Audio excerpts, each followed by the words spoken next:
Good morning, good afternoon, or good whatever time you happen to be listening. And welcome.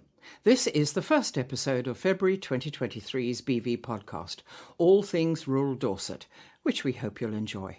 I'm Jenny Devitt. And it's hello from me, Terry Bennett.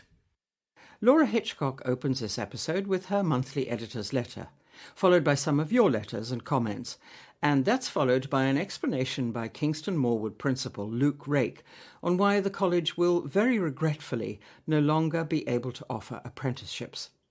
And you can hear my interview with cricketing raconteur Henry Blofeld. Let's hear first from Laura. I've got to first start with an apology to everybody who's looked at our website on their phone for the last few weeks. It probably hasn't escaped your attention that we've been proudly titled Newsweek since Christmas. We're not, I assure you, in the midst of a grand takeover bid.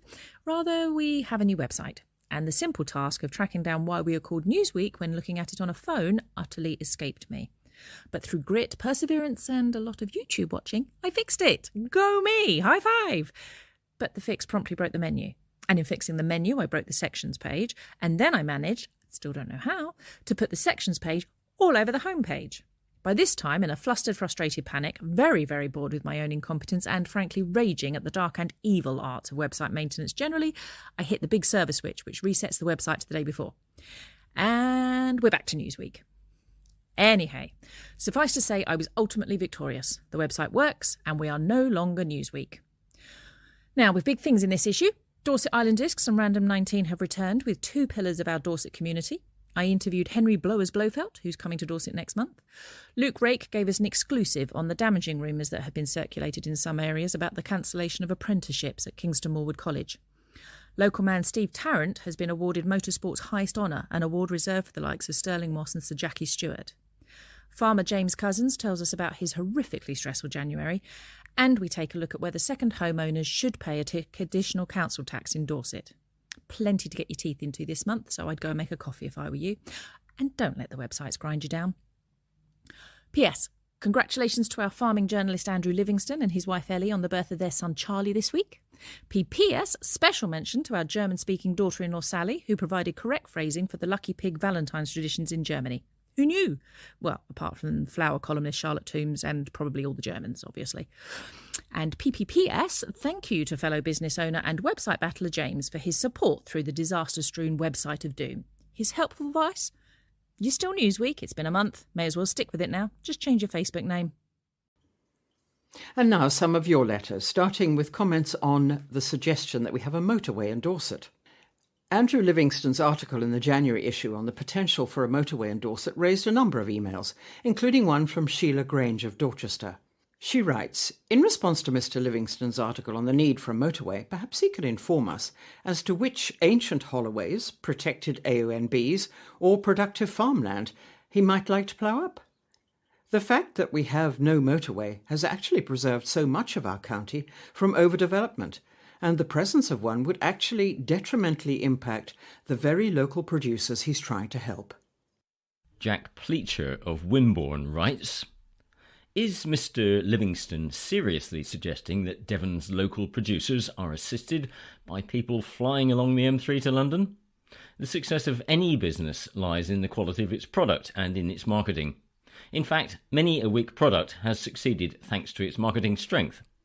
If local producers need more success, they need to learn how to be better at their business, not blame it on the lack of easy access to big roads. Julie Noakes sent in an email to say, if we must have a motorway in Dorset, Mr. Livingston, let's at least make it end at Dorchester. I, for one, am sick and tired of Dorset being a Jurassic coast and nothing else. 3/4 of the county is a fair drive from the coast, and yet the beautiful rural majority is consistently overlooked in terms of funding and services. Bring us people, and the country's eye may finally turn upon us. Karen Bowen emails on the subject of solar panels and the piece by Rupert Hardy, the chairman of the North Dorset CPRE, in the BV magazine of January, and indeed in our podcast. Hear, Rupert Hardy.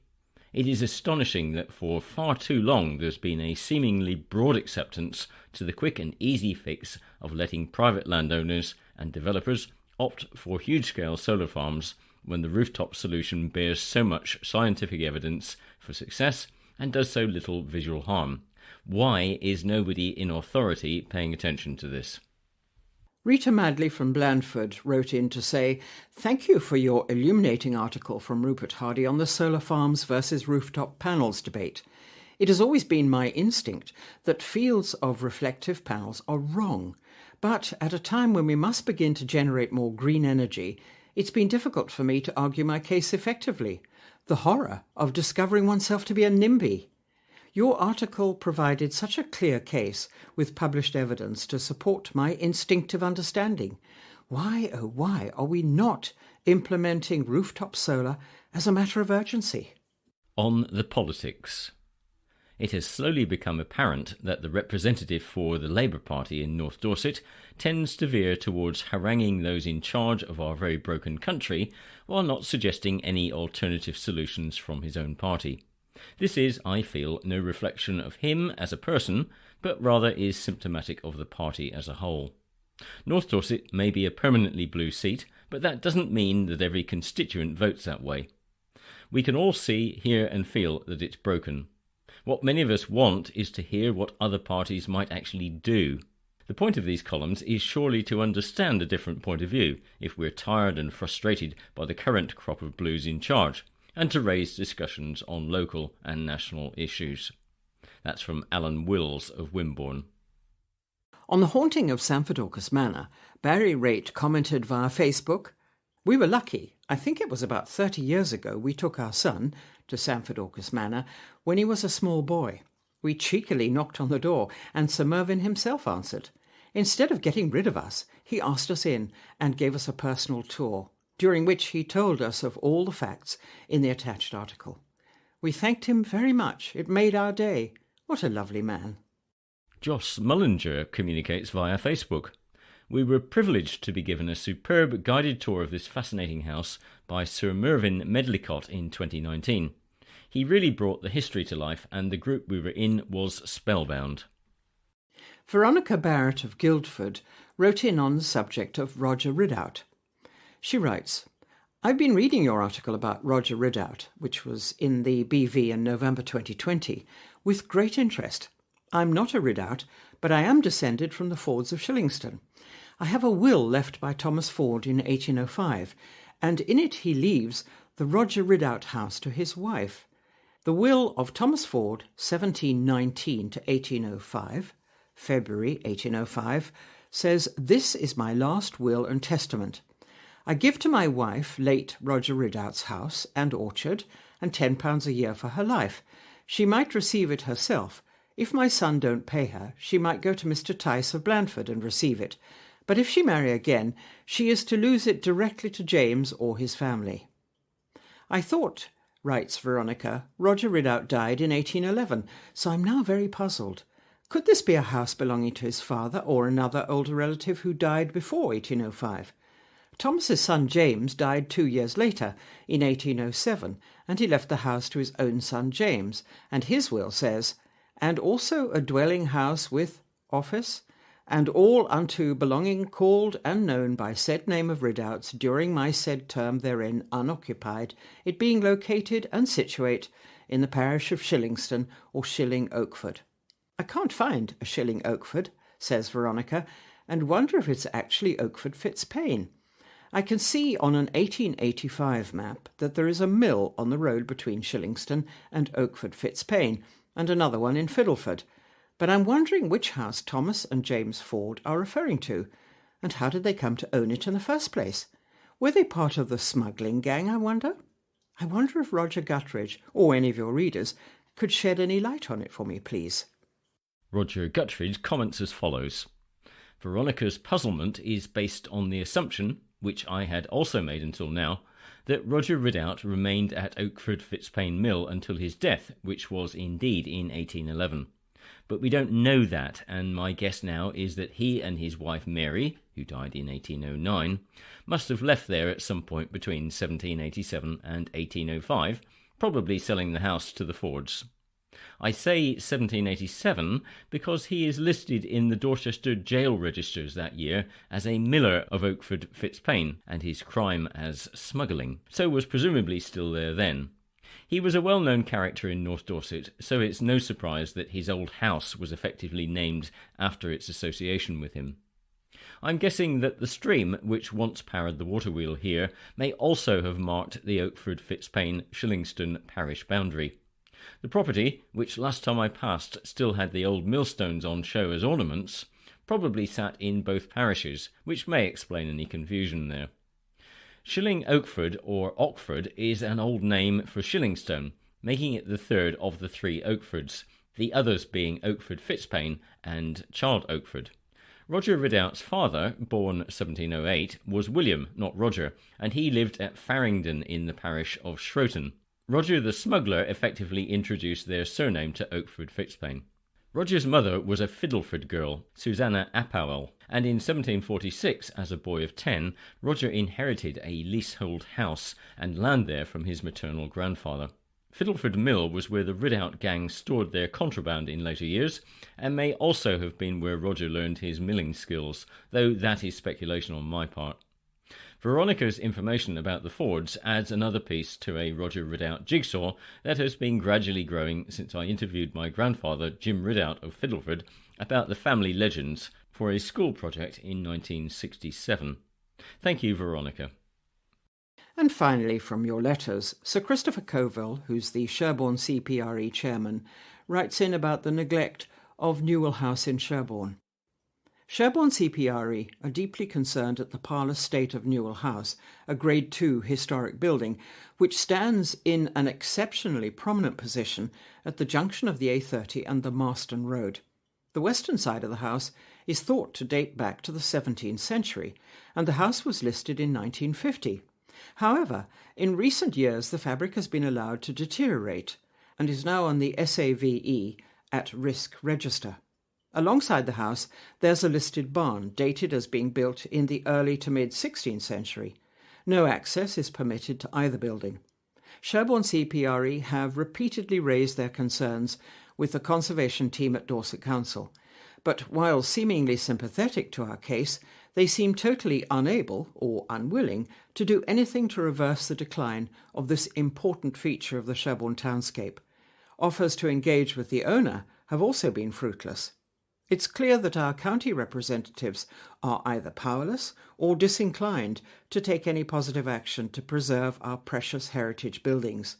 We find it disappointing that a house listed 72 years ago by an official government agency is then effectively abandoned by local authorities when it deteriorates.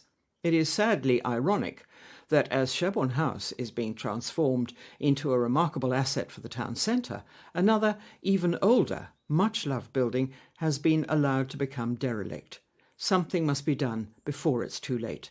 And with some 350 listed buildings in Sherborne, this needs to be a wake-up call for us all.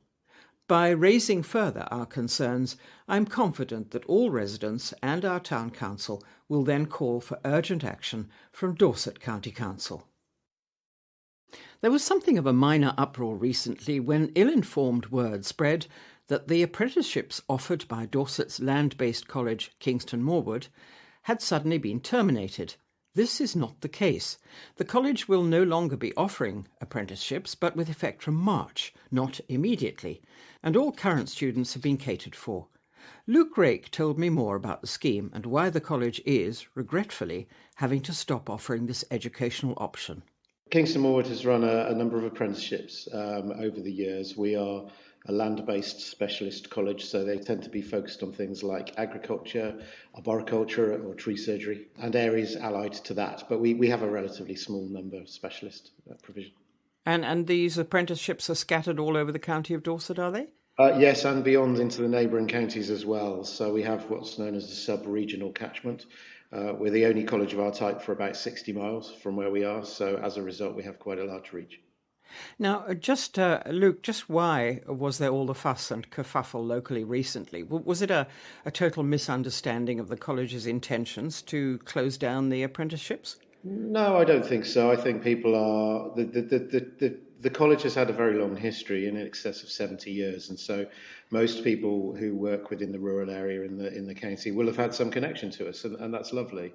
But apprenticeships are a relatively small part of our provision, and an area which has quite a lot of profile at the moment. It is National Apprenticeships Week, for example, and apprenticeships have been pushed very hard by the government. However, for us, they are just a small part of a much wider jigsaw of provision.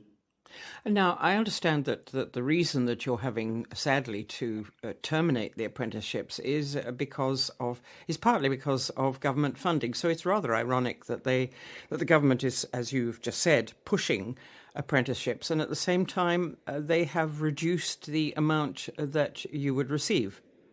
Yes, that is, as you say, somewhat ironic, and I think it's. Apprenticeships are, as I say, a part of a jigsaw of provision for young people moving into industry.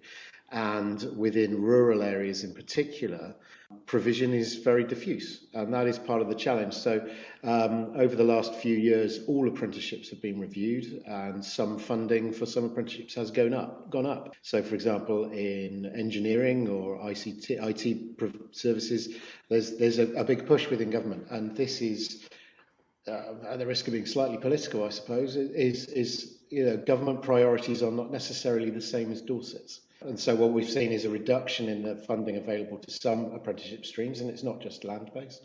So they become, for us, economically untenable, unfortunately.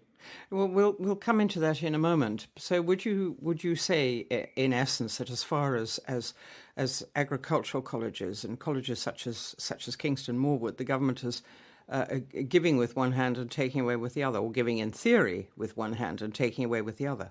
Yeah, I think that's a very fair assessment, and I'm a national director of a group called Landex, which is the National Land-Based Colleges Group, and there are no land-based colleges that are doing this easily. Even the very large colleges are struggling with making apprenticeships pay.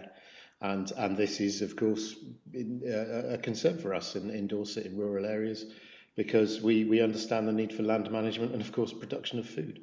So just looking back at the sort of history of apprenticeships, how long has the college been offering them?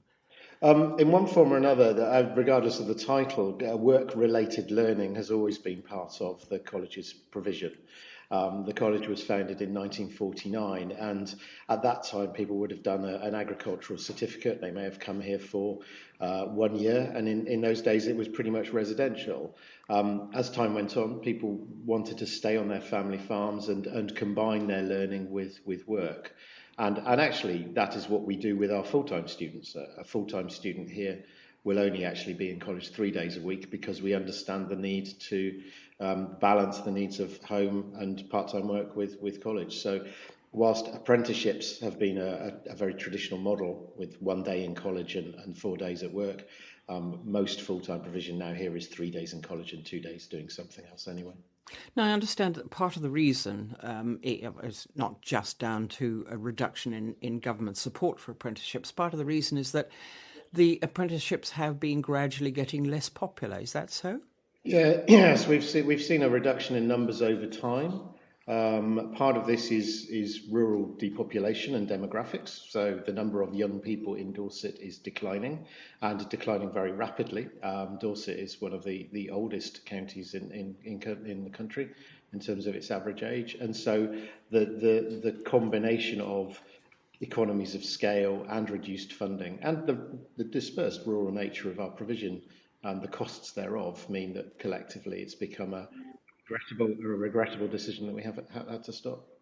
How much, I'm wondering, Luke, has the ongoing cost of living crisis affected the decision to stop offering apprenticeships? I don't think it's affected us in this particular decision. I think it's exacerbated it around the edges, but I think one of the things we are now seeing is that the cost of living is impacting students accessing learning. So rather than the college being affected as such, the costs of coming to college are growing all the time. So, for example, if you are at college, you don't get a bus pass over 16, and that applies whether you're in a school, sixth form or college. So that's a cost that families have to bear, and in some cases it's too much. Yes, in some cases bus fares are really prohibitive for a lot of people, aren't they? Well, absolutely. I mean, to come to college currently, although we're trying to, we already subsidise college transport to the tune of several £100,000, then that's a cost we bear. The students still have to pay £30 a week to come to college, and that's a lot of money. So, if I understand it correctly, Luke, the reason is a financial one. And that is that the college is ending up subsidising, too heavily having to subsidise each and every apprentice that you have.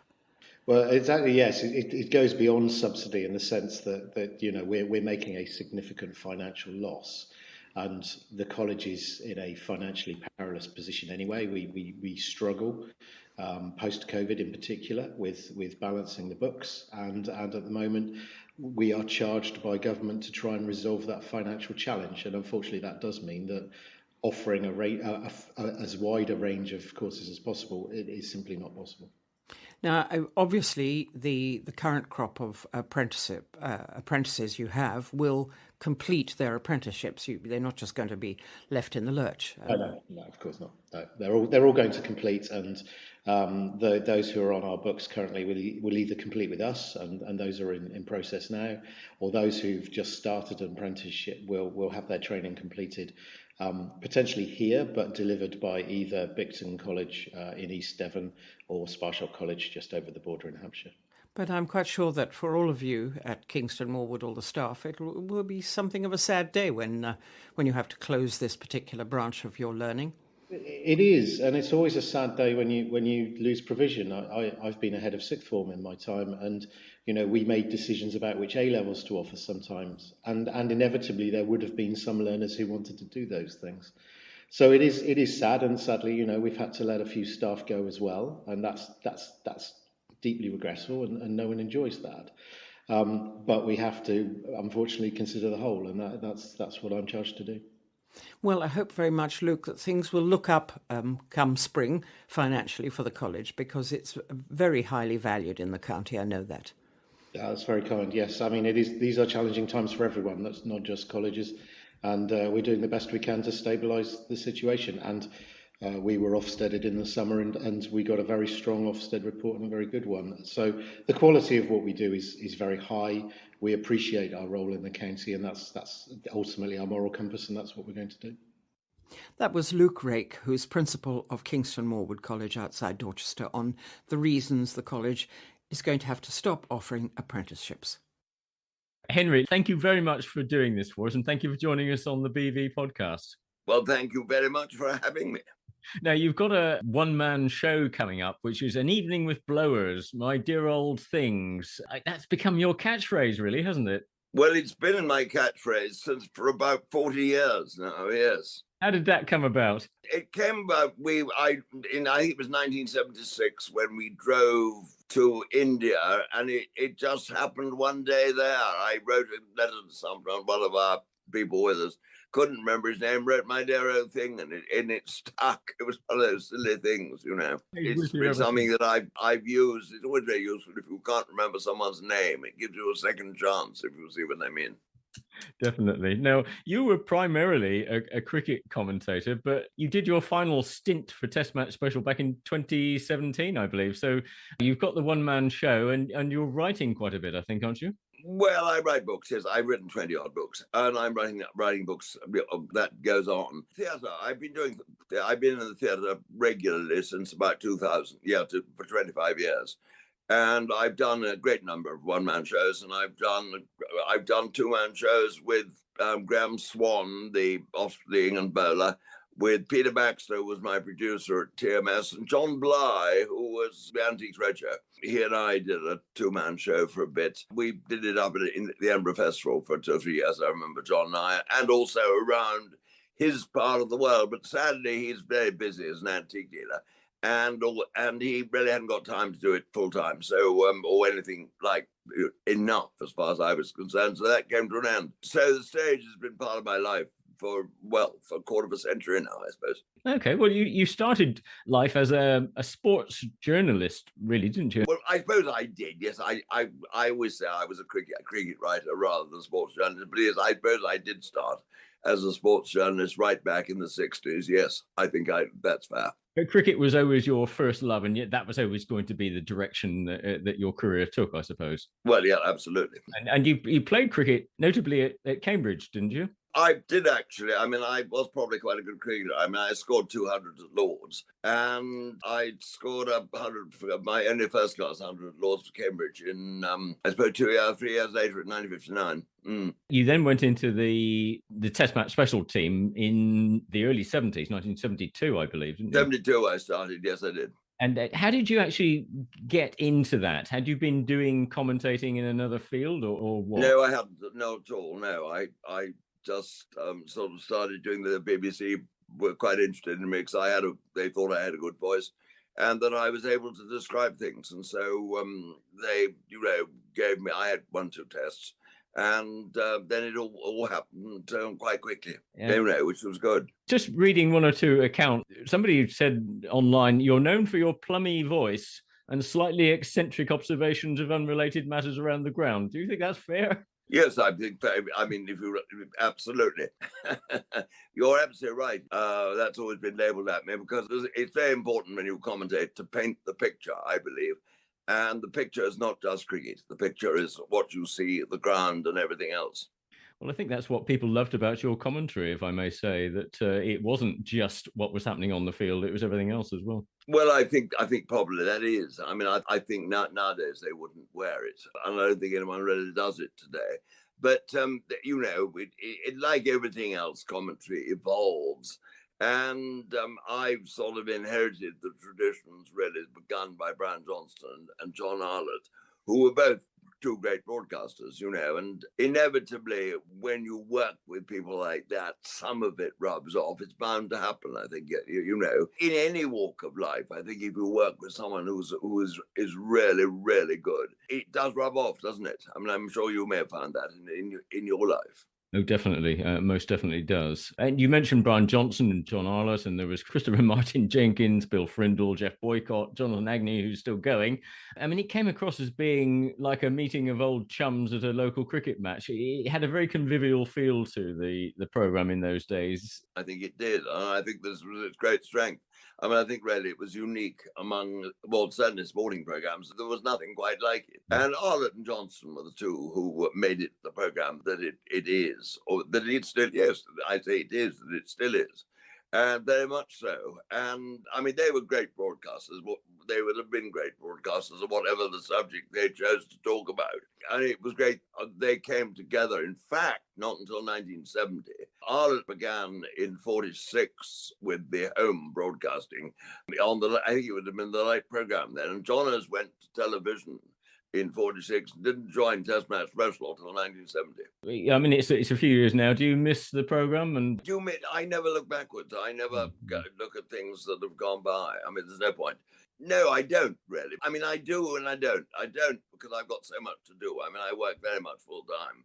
And I haven't got time to sort of think, and looking backwards and regretting things is the most unproductive, whatever you like to say, emotion of all, because you can't do anything about it. No, well, don't worry about it. I've always believed that if a door shuts, get on and look at the next one. Don't go back and look and wish you could sort of reopen something that's gone by. Very sound advice. Anyway, tell us about the show. It's An Evening with Blowers, My Dear Old Things, and we should mention that it's coming up at the Tivoli Theatre in Wimborne on the 8th of March, the Newton Stour Hall in Sturminster Newton on the 16th of March, and the Memorial Theatre in Frome on the 17th of March. What may people expect from this? Well, I'll tell you exactly. 4 years ago, I was very lucky and was one of the 8 people who went up, BBC sent out to India to make the last proper version of the Royal Marigold Hotel. And it was terrific fun, and a lot of things happened. Some of it was on camera, but a lot of things behind the scenes too. And then COVID took over, so I didn't have a chance to tell anyone the story because all theatres, closed down. But now we've started again. I'm telling the first act is entirely the Royal Marigold Hotel, what went on behind the scenes, all the people. I mean, Britt Eklund, Barbara Dixon, Sandra Rhodes, Paul Chuckle. I mean, we were quite a crew, really, and others. And it was the greatest fun, and there were some good stories. And there are a lot of laughs in that first act. The relationships between 8 strangers getting to know each other was funny. I love India. It's my favorite country, not only for cricket, but also as a country for holidays. I've spent many holidays in India. And it was wonderful to be in Pondicherry, first of all, the old French colony in the south of India, and then up in the Himalayan foothills in Rishikesh, which, of course, the Beatles made famous when they went out to see their guru there in the 60s. Then in the second act of the show, I go back to TMS a little bit what we were talking about, and I talk about Brian Johnston and John Arlott and how these two great broadcasters made Test Match Special into the programme that it is today. And there are some wonderful stories, and it really sort of, I think, gets the flavour of the programme and the genius of those two men across. And I think it works very well as a second act. And both acts go on for about an hour each. And it's all very good fun. I shouldn't really say this, but touch wood, it goes quite well.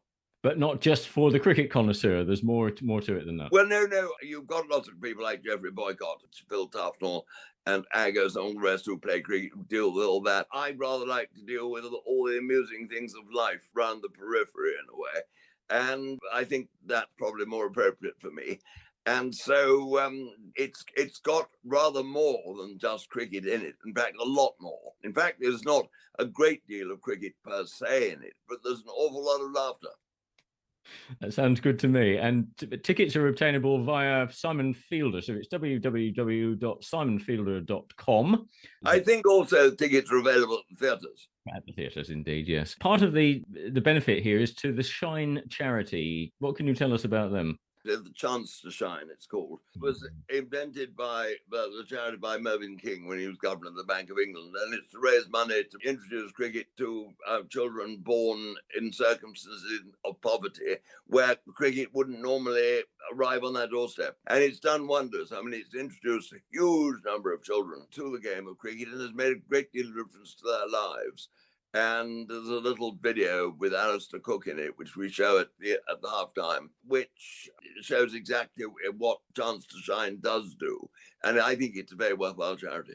And what does the future hold for you, Henry? At the age of 83 3/4, I'm not quite certain. I shall go on touring with my show all through this year.